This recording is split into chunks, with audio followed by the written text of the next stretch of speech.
ನಿಮಗೆ ಟ್ರೈನಿಂಗ್ ಇರಲ್ಲ, ನಿಮಗೆ ಆ ಕಂಪನಿ ಬಗ್ಗೆ ಗೊತ್ತೂ ಇರಲ್ಲ, ಆ ಕಂಪನಿಯಲ್ಲಿ ಬಿಸ್ನೆಸ್ ಹೆಂಗ್ ಬರುತ್ತೆ ಅಂತ ಗೊತ್ತಿರಲ್ಲ, ಆ ಕಂಪನಿಯಲ್ಲಿ ಇನ್ಕಮ್ ಯಾವ ರೀತಿ ಬರುತ್ತೆ ಅಂತಾನೂ ಗೊತ್ತಿರಲ್ಲ.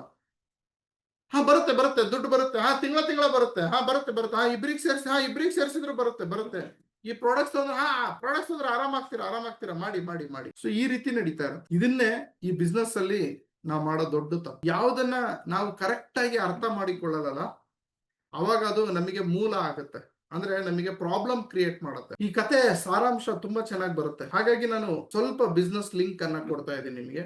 ನೀವೇನಾದ್ರೂ ಈ ತರ ಮಾಡಿಲ್ಲ ಅಂದ್ರೆ ವೆರಿ ಗುಡ್, ನನ್ನ ಅವಶ್ಯಕತೆ ನಿಮಗಿಲ್ಲ ಅಂತ. ಮಾಡ್ತಾ ಇದ್ರೆ ದಯವಿಟ್ಟು ಈ ಕತೆ ಮುಖಾಂತರ ಬದಲಾವಣೆ ಮಾಡ್ಕೊಳ್ಳಿ. ಈ ಕಥೆಯಲ್ಲಿ ಕೊನೆಯಲ್ಲಿ ಏನಾಗುತ್ತೆ ನೋಡಿ. ಸೊ ಕತೆ ಹೆಂಗ್ ಹೋಗುತ್ತೆ ಅಂತಂದ್ರೆ, ಇದು ದಿನ ನಡೀತಾ ಇರುತ್ತೆ, ರಾಜನಿಗೆ ವಿಷಯ ಮುಟ್ತಾ ಇರುತ್ತೆ, ಕುದುರೆ ಸಾಯೋ ಪರಿಸ್ಥಿತಿಗೆ ಬಂದಿದೆ. ಇನ್ನು ಕೆಲವೇ ತಿಂಗಳಲ್ಲಿ ಕುದುರೆ ಸತ್ತು ಹೋಗುತ್ತೆ, ನಮ್ ಕೈಲಿ ಆಗಲ್ಲ ಅಂತ ಎಲ್ಲಾ ವೈದ್ಯರು ಕೈ ಮುಗಿದು ರಾಜನಿಗೆ ಸಾರಿ ಕೇಳಿ ಹೋಗ್ಬಿಡ್ತಾರೆ. ಸೊ ರಾಜನು ಕೂಡ ಮಾನಸಿಕವಾಗಿರ್ತಾನೆ. ಈ ವಿಚಾರ ಎಲ್ಲಾ ಕಡೆ ಪುಕಾರ ಆಗ್ಬಿಡುತ್ತೆ. ಕುದುರೆ, ರಾಜ ಸಾಕಿರೋ ಕುದುರೆ, ಅಷ್ಟು ಲಕ್ಷ ಕೊಟ್ಟು ಖರೀದಿ ಮಾಡಿರೋ ಕುದುರೆ ಇವತ್ತು ಸಾಯ್ತಾ ಇದೆ. ಎಷ್ಟು ಚಂದ ಕಾಣಿಸ್ತಾ ಇದ್ದ ರಾಜ ಅದ್ರ ಮೇಲೆ ಕೂತ್ರೆ, ಎಷ್ಟು ಚಂದ ಇತ್ತು ಆ ಕುದುರೆ. ಅಂತ ಕುದುರೆ ಇವತ್ತು ಸಾಯೋ ಪರಿಸ್ಥಿತಿಗೆ ಬಂದಿದೆ. ಅದ್ರ ಚಿಕ್ಕ ವಯಸ್ಸು, ಪಾಪ, ಅಯ್ಯೋ ಕುದುರೆ ಹೋದ್ರೆ ಏನ್ ಗತಿ, ರಾಜ ಈಗ ಏನ್ ತದ್ ಮಾಡ್ತಾನೆ, ಹಾಗೆ ಹೀಗೆ ಎಲ್ಲ ಪ್ರಜೆಗಳು ಮಾತಾಡ್ತಿರ್ತಾರೆ. ರಾಜ ಮನೆ ಬಿಟ್ಟು ಎಲ್ಲೂ ಆಚೆ ಹೋಗಿರಲ್ಲ, ಯಾಕಂದ್ರೆ ಆ ಕುದುರೆ ಇಲ್ಲ ಅಂದ್ರೆ ಅವನಿಗೆ ಹೋಗೋದಕ್ಕೆ ಮರ್ಯಾದೆ ಇರಲ್ಲ, ಅವನಿಗೆ ಇಷ್ಟನೇ ಇರಲ್ಲ, ಅಷ್ಟು ಪ್ರೀತಿ ಮಾಡ್ತಿದ್ದ ಕುದುರೆಗೆ. ಈ ಕುದುರೆ ಇಲ್ಲದೆ ಎಲ್ಲಪ್ಪ ಹೋಗ್ಲಿ ನಾನು ಅಂತ. ಸೊ ಎಲ್ಲಾ ಅಕ್ಕಪಕ್ಕದ ಕುದುರೆಗಳು ಮೋಟಿವೇಶನ್ ಮಾಡ್ತಾ ಇದ್ವು, ಬಟ್ ಅದಕ್ಕೂ ಜಾಸ್ತಿ ಮೋಟಿವೇಶನ್ ಈ ಕೋಳಿ ಮತ್ತೆ ಕುರಿ ಮಾಡೋದಕ್ಕೆ ಸ್ಟಾರ್ಟ್ ಮಾಡೋದು. ಸೊ ಕೋಳಿ ಮತ್ತೆ ಕುರಿ, ನೀನ್ ಮುಂಚೆ ಹೇಗಾದ್ರೂ ಮಾಡಿ ಇದ್ರ ಜೀವವನ್ನ ಉಳಿಸೋಣ ಅಂತ ಕೋಳಿ ಹೇಳ್ತಾ ಇತ್ತು ಕುರಿಗೆ. ಕುರಿ ಹೇಳ್ತಾ ಇತ್ತು ಕೋಳಿಗೆ, ಸರ್ ಕೋಳಿಯವರೇ, ಇಬ್ರು ಸೇರ್ಬಿಟ್ಟು ಅವ್ರಿಗೆ ಹೇಗಾದ್ರೂ ಮಾಡಿ ಪಾಪ ಒಳ್ಳೇದ್ ಮಾಡೋಣ. ಎಷ್ಟು ದಿನ ಬದುಕಿರ್ತಾರೋ ಗೊತ್ತಿಲ್ಲ, ಅವನಿಗೆ ಆತ್ಮವಿಶ್ವಾಸ ತುಂಬೋಣ, ಅವನಿಗೆ ಮೋಟಿವೇಶನ್ ಮಾಡೋಣ, ಅವನಿಗೆ ಹೆಲ್ಪ್ ಮಾಡೋಣ, ಅವನಿಗೆ ಸ್ವಲ್ಪ ಜೀವನದಲ್ಲಿ ಮುಂದೆ ತಬ್ಬಾನ, ಸ್ವಲ್ಪ ಎತ್ತರಕ್ಕೆ ಎತ್ತಾನ, ಅವನಿಗೆ ಕಳ್ಕೋಬಾರ್ದು ನಾವು, ಅವನು ತುಂಬಾ ಒಳ್ಳೆಯವನು ಅಂತ. ಈಗ ಬಹಳಷ್ಟು ಜನ ಹಾಗೆ ನೆಟ್ವರ್ಕ್ ಮಾರ್ಕೆಟಿಂಗ್ ಮಾಡ್ತಾ ಇದ್ದಾರೆ, ಬಹಳಷ್ಟು ಜನ ಹಾಗೆ ಬಿಸ್ನೆಸ್ ಮಾಡ್ತಾ ಇದ್ದಾರೆ. ಅಯ್ಯೋ ಕಸ್ಟಮರಿಗೆ ಸ್ವಲ್ಪ ಮೋಟಿವೇಟ್ ಮಾಡ್ಬಿಡೋಣ, ಕಸ್ಟಮರಿಗೆ ಸ್ವಲ್ಪ ದುಡ್ಡು ಕೊಟ್ಬಿಡೋಣ, ಅಯ್ಯೋ ಸ್ವಲ್ಪ ಮೋಟಿವೇಟ್ ಮಾಡ್ಬಿಡೋಣ ಡೌನ್ ಲೈನ್ಸ್ ಗಳಿಗೆ, ಸ್ವಲ್ಪ ಅಪ್ಲೈನಿಂಗ್ ಮೋಟಿವೇಶನ್ ಮಾಡ್ಬಿಡೋಣ, ಸ್ವಲ್ಪ ಸ್ವಲ್ಪ ಅನ್ಕೊಂತ, ಅಂದ್ರೆ ಬೇರೆಯವ್ರ ಬಗ್ಗೆ ಯೋಚನೆ ಮಾಡ್ತಾರೆ ಹೊರತು ಅವ್ರ ಬಗ್ಗೆ ಯೋಚನೆ ಮಾಡ್ತಾ ಇರಲ್ಲ. ನಾನು ಕಲ್ತಿದ್ದಿಷ್ಟು, ನಾನು ಇಷ್ಟು ಮಾತಾಡ್ತಿದ್ದೀನಿ ಅಂತ ಗೊತ್ತಿರಲ್ಲ.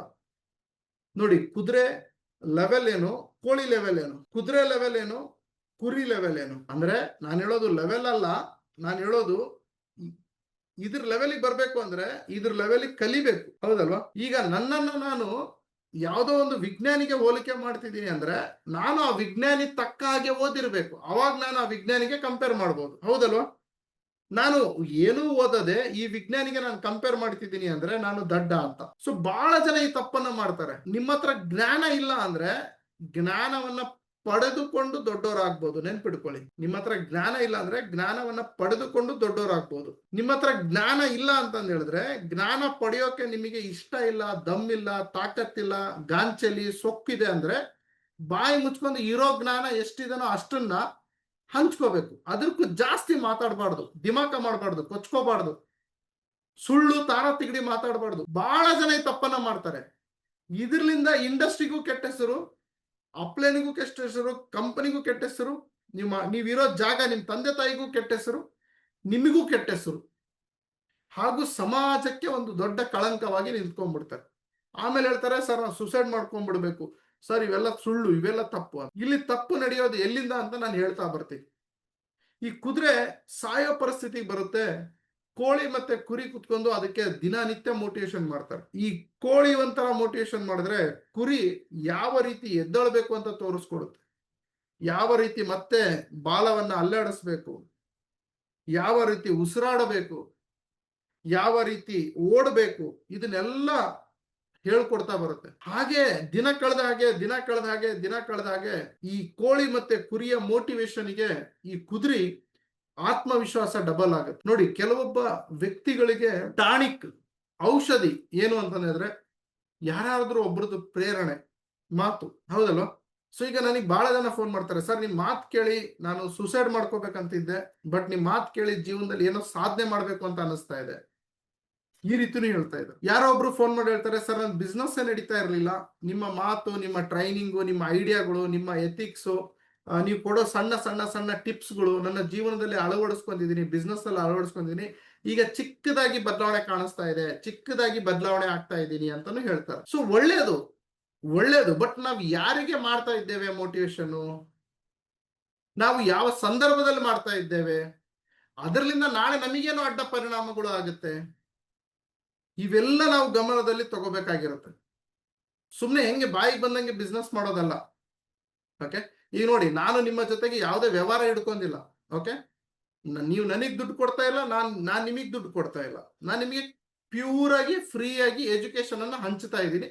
ನೀವು ಸಮಯಕ್ಕೆ ಸರಿಯಾಗಿ ಬರ್ತಾ ಇದ್ದೀರಾ, ನಿಯತ್ತಿನಿಂದ ಮಾನ ಮರ್ಯಾದೆ ಮತ್ತೆ ಘನತೆ ಗೌರವ ಡಿಗ್ನಿಟಿಯಿಂದ ನನ್ನ ಹತ್ರ ಕಲಿತಾ ಇದ್ದೀರಾ. ಸೊ ಇದಕ್ಕೆ ಗುರು ಶಿಷ್ಯರ ಬಾಂಧವ್ಯ ಅಂತ ಹೇಳ್ತಾರೆ. ಇಲ್ಲಿ ಹಣ ಅನ್ನೋ ಮಾಟ್ರ್ ಬರಲ್ಲ, ಗುರು ಶಿಷ್ಯರ ಸಂಬಂಧ ಅಂತಾರೆ, ಮರ್ಯಾದೆ ಬರುತ್ತೆ. ಎಷ್ಟೋ ಜನ ನೀವು ಎದುರುಗಡೆ ಸಿಕ್ಕರೆ ಕಾಲಿಗೆ ಬೀಳ್ತಾರೆ, ನಮಸ್ಕಾರ ಮಾಡ್ತಾರೆ, ಸೆಲ್ಫಿ ತಗೊಂತಾರೆ. ಇದು ಮರ್ಯಾದೆ, ಗುರು ಮತ್ತೆ ಶಿಷ್ಯರ ಸಂಬಂಧ ಅಂತ ಹೇಳ್ತಾರೆ. ಇದಕ್ಕೆ ಬಿಸ್ನೆಸ್ ಅನ್ನಲ್ಲ. ಬಟ್ ಅದೇ ವ್ಯವಹಾರ ಅಂತ ಬಂದ್ರೆ, ಈಗ ನನ್ನ ಜೊತೆಗೆ ಬಹಳ ಜನ ಬರ್ತಾರೆ ವ್ಯವಹಾರ ಮಾಡಕ್ಕೆ. ಸರ್ ನನಗೊಂದು ಸಾಫ್ಟ್ವೇರ್ ಮಾಡ್ಕೊಡಿ ಅಂತಾರೆ, ಸರ್ ನನಗೊಂದು ಲೀಗಲ್ ಪೇಪರ್ ಮಾಡ್ಕೊಡಿ ಅಂತಾರೆ, ಸರ್ ನಂದೊಂದು ಸ್ವಂತ MLM ಕಂಪನಿ ಮಾಡ್ಬೇಕಂತಿದ್ದೀನಿ, ಸೊ ನಿಮ್ ಬಗ್ಗೆ ತುಂಬಾ ಹೆಸರು ಕೇಳಿದ್ದೀನಿ, ನಮಗೆ KFDS ಸಪೋರ್ಟ್ ಕೊಡಿ, ಕರ್ನಾಟಕ ಒಕ್ಕೂಟದ ಸಪೋರ್ಟ್ ಕೊಡಿ, ನಂದು ಸ್ವಂತ MLM ಕಂಪನಿ ಇದೆ, ನಾನೊಂದು ಸ್ವಂತ MLM ಕಂಪನಿ ಮಾಡ್ಬೇಕಂತಿದ್ದೀನಿ, ನನಗೆ ಐಡಿಯಾ ಕೊಡಿ, ಅದ್ರ ಫೀಸ್ ಎಷ್ಟಿದೆ ತಗೊಳ್ಳಿ, ನಿಮ್ಮ ಗುರುದಕ್ಷಿಣೆ ಎಷ್ಟಿದೆ ತಗೊಳ್ಳಿ ಅಂತೀನಿ. ಅದು ನಾನು ಬಿಸ್ನೆಸ್ ಮಾಡ್ತೀನಿ, ಇಲ್ಲಿ ನನಗೂ ಲಾಭ ಇರುತ್ತೆ. ನಾನೊಂದು ಕಂಪ್ನಿ ಮಾಡಿಕೊಟ್ರೆ ನಾನು ಇಷ್ಟು ಚಾರ್ಜಸ್ ಅಂತ ಮಾಡ್ತೀನಿ, ನಾನು ಲಾಭ ತಗೊಂತೀನಿ, ಅವರಿಗೂ ಲಾಭ ಮಾಡ್ಕೊಡ್ತೀನಿ, ಅವ್ರಿಗೆಲ್ಲ ಐಡಿಯಾ ಕೊಡ್ತೀನಿ, ಅವ್ರು ಬೆಳೆಯೋದಕ್ಕೆ ಮುಂದೆ ಬೆಳೆಸ್ಕೊಂಡು ಹೋಗ್ತೀನಿ, ದಪ್ತೀನಿ, ಪುಷ್ ಮಾಡ್ತೀನಿ, ಅವ್ರ ಎತ್ತರಕ್ಕೆ ಬೆಳೆಯೋ ತರ ನೋಡ್ಕೊಂತೀನಿ, ಎಲ್ಲ ಮಾಡ್ತೀನಿ. ಬಟ್ ಇದಕ್ಕೆಲ್ಲ ನಾನು ಅಗ್ರಿಮೆಂಟ್ ಮಾಡಿಸ್ತೀನಿ. ನಾನು ಹೇಳ್ತೀನಿ, ಸರ್ ನನ್ನ ಜೊತೆ ನೀವು ವ್ಯವಹಾರ ಮಾಡ್ಬೇಕಾ, ಅಗ್ರಿಮೆಂಟ್ ಮಾಡ್ಕೊಳ್ಳಿ, ನನ್ನ ಮೇಲೆ ನಂಬಿಕೆನೂ ಬೇಡ, ನೀವು ನನಗೆ ನಂಬೋದು ಬೇಡ, ನಾನು ನಿಮಗೆ ನಂಬೋದು ಬೇಡ, ಅಗ್ರಿಮೆಂಟ್ ಮಾಡ್ಕೊಳ್ಳಿ. 20 ರೂಪಾಯಿ ಬಾಂಡ್ ಶೀಟ್ ತಗೊಂಬರ್ರಿ, ಸ್ಟಾಂಪ್ ಪೇಪರ್ ತಗೊಳ್ಳಿ, ನಾನು ಏನ್ ಕೆಲಸ ಮಾಡ್ತೀನಿ ನಾನು ಸೈನ್ ಮಾಡ್ತೀನಿ, ನೀವೆಷ್ಟು ದುಡ್ಡು ಕೊಡ್ತೀರಾ, ನೀವೇನ್ ಕೆಲಸ ಮಾಡ್ತೀರಾ ಅದಕ್ಕೆ ಸೈನ್ ಮಾಡಿ. ಸೊ ನಮ್ಮಿಬ್ರು ವ್ಯವಹಾರ ಟ್ರಾನ್ಸ್ಪರೆಂಟ್ ಆಗಿರುತ್ತೆ, ವ್ಯವಹಾರ ಕ್ಲಿಯರ್ ಆಗಿರುತ್ತೆ. ಶರತ್ ಸರ್ ಅವತ್ತು ಹೀಗೆ ಹೇಳಿದ್ರಿ, ಶರತ್ ಸರ್ ಹೀಗೆ ಹೇಳಿದ್ರಿ, ಇವು ಬೇಡ ನಮಗೆ ಅಂತ ಹೇಳ್ತೀನಿ ನಾನು. ಅವಾಗ ಏನಾಗುತ್ತೆ, ಒಂದು ಒಳ್ಳೆ ಸಂಬಂಧ ನಮ್ ಜೊತೆ ಉಳಿಯುತ್ತೆ. ಕ್ಲಿಯರ್? ಸೊ ಹಾಗೆ ನಾವು ಏನೇ ಒಂದು ವ್ಯವಹಾರ ಮಾಡ್ತಿರ್ಬೇಕಾದ್ರೆ, ಯಾರ ಜೊತೆಗಾದ್ರೂ ಒಂದು ಸಂಬಂಧದಲ್ಲಿ ಇರ್ಬೇಕಾದ್ರೆ, ನಾವು ನಮ್ಮದೇ ಆದಂತಹ ಕೆಲವೊಂದು ಲಿಮಿಟೇಷನ್ಸ್ ಗಳಲ್ಲಿ ಬರ್ಬೇಕಾಗಿರುತ್ತೆ. ಓಕೆ, ಎಸ್, ತಂದೆ ತಾಯಿಗೆ ಲಿಮಿಟೇಷನ್ಸ್ ಇಲ್ಲ, ಹೌದಾ, ಪ್ರೇಮಿಗಳಿಗೆ ಲಿಮಿಟೇಷನ್ಸ್ ಇಲ್ಲ, ಗಂಡ ಹೆಂಡತಿಗೆ ಲಿಮಿಟೇಷನ್ ಇಲ್ಲ, ಅಣ್ಣ ತಮ್ಮಗೆ ಲಿಮಿಟೇಷನ್ ಇಲ್ಲ. ಅವರಿಗೆಲ್ಲ ನಾನು ಹೇಳ್ತಾ ಇರೋದು, ಯಾರೋ ಹೊರಗಡೆಯವರು, ನಾವು ಬಿಸ್ನೆಸ್ ಮಾಡೋರಾಗಿರ್ಲಿ, ನಮ್ಮ ಅಪ್ಲೈನ್ ಆಗಿರ್ಲಿ, ನಮ್ಮ ಡೌನ್ಲೈನ್ ಆಗಿರ್ಲಿ, ನಮ್ಮ ಯಾರೇ ಆಗಿರ್ಲಿ, ಅವ್ರಿಗೆಲ್ಲ ಒಂದು ಲಿಮಿಟೇಷನ್ಸ್ ಅನ್ನ ನಾವು ಕಂಡುಹಿಡ್ಕೋಬೇಕಾಗಿರುತ್ತೆ. ಅದು ಮೊದಲು ವ್ಯವಹಾರ ಜ್ಞಾನ ಅಂತ ಹೇಳ್ತಾರೆ. ಈ ವ್ಯವಹಾರ ಜ್ಞಾನ ಇಲ್ಲದೆ ಬಹಳಷ್ಟು ಜನ ಇವತ್ತು ಲಾಸಿಗೆ ಹೋಗಿದ್ದಾರೆ, ಫುಟ್ಪಾತ್ ಅಲ್ಲಿ ಇದ್ದಾರೆ. ನಾನು ಕೂಡ ಒಬ್ಬನದರಲ್ಲಿ. ಆ ವ್ಯವಹಾರದ ಜ್ಞಾನ ಇಲ್ಲದ ಕಾರಣ ನಾನು ಲಾಸ್ ಆಗಿದ್ದೆ, ನಾನು ಫುಟ್ಪಾತಿಗೆ ಬಂದಿದ್ದೆ. ಅಲ್ಲಿಂದ ಮತ್ತೆ ಪಿಕಪ್ ತಗೊಂಡ್ ಇವತ್ತು ನಿಮ್ಮ ಎದುರುಗಡೆ ಇದ್ದೀನಿ ನಾನು. ನನಗೂ ಅನ್ಸಿತ್ತು ಸತ್ತೋಗ್ಬಿಡೋಣ ಅಂತ, ನನಗೂ ಅನ್ಸಿತ್ತು ಜೀವನ ಸೋತು ಬಿಟ್ಟೆ ಅಂತ, ನನಗೂ ಅನ್ಸಿತ್ತು ನಾನೊಬ್ಬ ವೇಸ್ಟ್ ಬಾಡಿ ಅಂತ, ನನಗೂ ಅನ್ಸಿತ್ತು ನನಗೆಲ್ಲರೂ ಮೋಸ ಮಾಡಿದ್ರು ಅಂತ, ನನಗೂ ಅನಿಸಿತ್ತು ನನ್ನ ಕೈಲಿ ಏನೂ ಆಗಲ್ಲ, ನಾನೊಬ್ಬ ನಾಲಾಯಕ್ ನನ್ನ ಮಗ, ನಾನು ಯೂಸ್ಲೆಸ್ ನನ್ನ ಮಗ, ನನ್ನ ಕೈಲಿ ಫೇಲ್ ಆದವನು ನಾನು ಅಂತ ಅನ್ಕೊಂಡ್ಬಿಟ್ಟಿದ್ದೆ. ನನ್ನ ಕೈಲಿ ಏನೂ ಆಗಲ್ಲ ಅಂತ ನನಗೂ ಒಂದು ದಿನ ಅನ್ಸಿತ್ತು. ಬಟ್ ಅದರಿಂದ ಆಚೆ ಬಂದೆ ನಾನು. ಅದೇ ನಿಮಗೆ ಹೇಳ್ಕೊಡೋದಕ್ಕೆ ನಾನು ಪ್ರತಿ ಮಂಗಳವಾರ ನಿಮ್ಮ ಎದುರುಗಡೆ ಬರ್ತಾ ಇರೋದು, ಬನ್ನಿ ಬನ್ನಿ ಬನ್ನಿ ಅಂತ. ಇಷ್ಟ ಆಗಿದ್ದನ್ನ ತಗೊಳ್ಳಿ, ನನ್ನ ಹತ್ರ ಎಲ್ಲವೂ ನಿಮಗೆ ಇಷ್ಟ ಆಗ್ಬೇಕು ಅಂತ ಏನ್ ರೂಲ್ಸ್ ಇಲ್ಲ, ಇಷ್ಟ ಆಗಿದ್ದನ್ನ ತಗೊಳ್ಳಿ. ಸ್ವಂತ MLM ಕಂಪನಿ ಮಾಡೋರು ಹಾಗೂ ಕಂಪನಿಯನ್ನ ರನ್ ಮಾಡೋರು, software, plan, product, complaints, plan designing, training, ಇದ್ರದ್ದೆಲ್ಲದಕ್ಕೂ ಒಂದು ಸೊಲ್ಯೂಷನ್ MLM ಶರತ್. ನಾನು ಯಾವಾಗ್ಲೂ ನಿಮ್ ಜೊತೆಗೆ ಇರ್ತೀನಿ. ಒಂದ್ಸಲ ಬಂದು ಭೇಟಿ ಕೊಡಿ, ನನ್ನ ಜೊತೆ ಚರ್ಚೆ ಮಾಡಿ.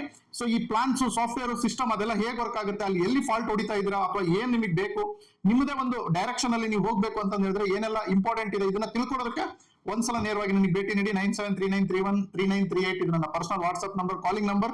ನೀವು ಕಾಲ್ ಮಾಡಿ, ನನ್ನ ಆಫೀಸ್ ಬೆಂಗಳೂರಲ್ಲಿ ಇದೆ, ಬನ್ನಿ ಭೇಟಿ ಆಗೋಣ. ಇದು ಗೊತ್ತಿಲ್ಲದೆ ದಯವಿಟ್ಟು ನೀವು ಸ್ವಂತ ಒಂದು ಡೈರೆಕ್ಟ್ ಸೆಲ್ಲಿಂಗ್ ಕಂಪನಿ ಮಾಡೋದಕ್ಕೆ ಕೈ ಹಾಕಬೇಡಿ.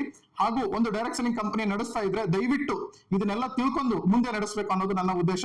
ಹಾಗೆ ನೆಟ್ವರ್ಕರ್ ಅವರಿಗೆ ನನ್ನ ಕಿವಿ ಮಾತು ಏನು ಅಂದ್ರೆ, ನೀವು ಯಾವ್ದಾದ್ರು ಒಂದು ಹೊಸ ಕಂಪನಿ ಜಾಯ್ನ್ ಆಗ್ತಿದ್ರೆ ಅಂದ್ರೆ ಅದ್ರದ್ದು ದಯವಿಟ್ಟು ಲೀಗಲ್ ಪ್ಲಾನ್ ಸಾಫ್ಟ್ವೇರ್ ಎಲ್ಲವನ್ನ ತಿಳ್ಕೊಂಡು ಅದರಲ್ಲಿ ನಿಮ್ಮ ಜೀವನವನ್ನ ಹಾಕಿ, ಇಲ್ಲ ಅಂದ್ರೆ ಆ ಕಂಪ್ನಿಲಿ ಕೆಲಸ ಮಾಡಬೇಡಿ. ಇದು ನಾನು ಹೇಳ್ತಾ ಇಲ್ಲ, direct selling MLM rules and law ಹೇಳ್ತಾ ಇದೆ.